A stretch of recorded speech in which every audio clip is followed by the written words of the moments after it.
High, আমার পরিচিত তো বটেই, পৃথিবীরও পরিচিত স্বনামধন্য লেখক স্যার হিমাদ্রি কিশোর দাশগুপ্ত একটা পোস্ট দেখলাম।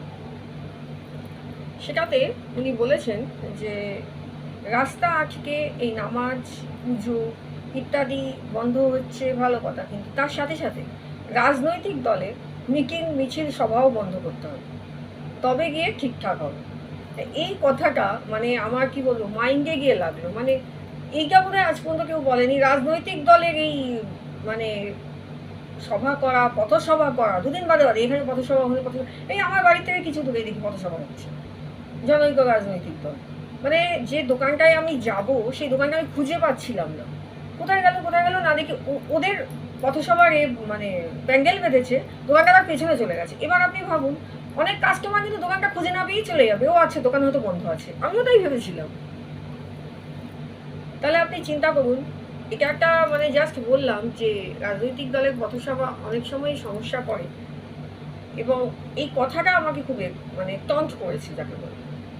লেখক তো একজন মানে বিদগ্ধ ব্যক্তি, তিনি যেরকমভাবে যেরকম লেভেলে ভাবেন, আমরা সাধারণ মানুষ, আমাদের কল্পনা শক্তি বা বুদ্ধিজীবী শ্রেণীর মতো বুদ্ধি আমাদের নয়, এটা অবশ্যই। কিন্তু আমার এই কথাটা আমার মাথায়ও আসেনি। আমি সবসময় এটাই ভাবতাম যে হ্যাঁ, রাস্তা ব্লক করা উচিত না, এটা উচিত না, সেটা উচিত না।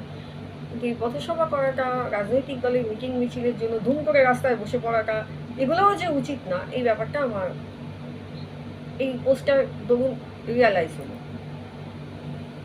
সত্যি কথা, এরা লোককে এতটাই বিরক্ত করে এক একটা সময় যে ইউ মাস্ট ফিল ইরিটেটেড। অনেক সময় বাসে যাচ্ছি বা ট্যাক্সিতে যাচ্ছি, রাস্তা বন্ধ কেন? মিছিল যাচ্ছে।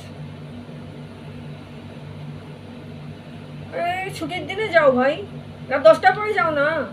রাত 10টার পরেও বিপদ, অনেক লোক রাত 10টার পরেও ফেরে, তাদের কথাটা চিন্তা করুন। মানে এরা কিছুতেই শুধরাবে, কোনো দল শুধরায় না। আমি একটা যত সার্কুলার আসুক না কেন, আমার মনে হয় না এই সার্কুলার কখনো আসবে যে কোনো রাজনৈতিক দল মিটিং মিছিল বা সভা করতে পারবে না, কখনো আসবে না এই সার্কুলার। খুব ভালো হয় এটাই। এবং আমি বাই হার্ট চাইছি লেখক হিমাদ্রি কিশোর দাশগুপ্ত এই কথাটা সরকার একবার শুনুক, এবং শুনে সেই অনুযায়ী একটা স্টেপ নেয়। ব্যাস এইটাই আমার বলার ছিল। আর রিসেন্টলি পোস্টটা যখন করলাম, আমি বইটা এই মুহূর্তে কাছে নেই, মা পড়ছে না মা দেখছে ছবি। তো একটা রিসেন্ট লেখা পড়লাম হিমাদ্রি স্যারের, মোরগখানা, সাথে পাখির বর্তমানে বেরিয়েছে, সরি সুখী গৃহকোণ। লেখাটার বৈশিষ্ট্য অনুযায়ী মানে লেখাটায় যা আছে সেটা একটা লাস্টে তো একটা স্টান থাকবেই, কিন্তু তার একটা থ্রিলার ভিত্তিক লেখা, কিন্তু এর না কিছু ঐতিহাসিক সত্যতাও আছে। আমি আমার জ্ঞান অনুযায়ী ইতিহাসে আমি এটা জানতাম যে এই গল্পে লাস্টে যে থ্রিলটা আছে এটা বাস্তবেও কিছু কিছু ক্ষেত্রে আমরা শুনেছি। কি আছে সেটা বলবো না, সেটা আপনি শুনে নিন। এবং এই উপন্যাসটা মেবি হয়তো বড় আকারে ছেপে কখনো বেরোবে, আমার মনে হয় বেরোবে, কারণ উপন্যাসটা ভালো হয়েছে এবং অন্যরকম একটা সিচুয়েশনে। যার প্রধান এ হচ্ছে মোরগের খেলা। আমরা ছোটবেলা থেকে শুনেছি না, জমিদাররা মোরগের খেলা দেখাতো, মুঘল বাদশারা বা অনেক ছোট ছোট রাজারাজরাও মোরগের খেলা দেখাতো।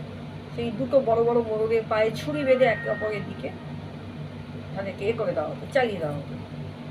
তখন একজন মারা যাওয়া পর্যন্ত একে ক্ষত বিক্ষত করতে করতে একজন মারা যেত, তারপরে বেশ নিষ্ঠুর খেলা।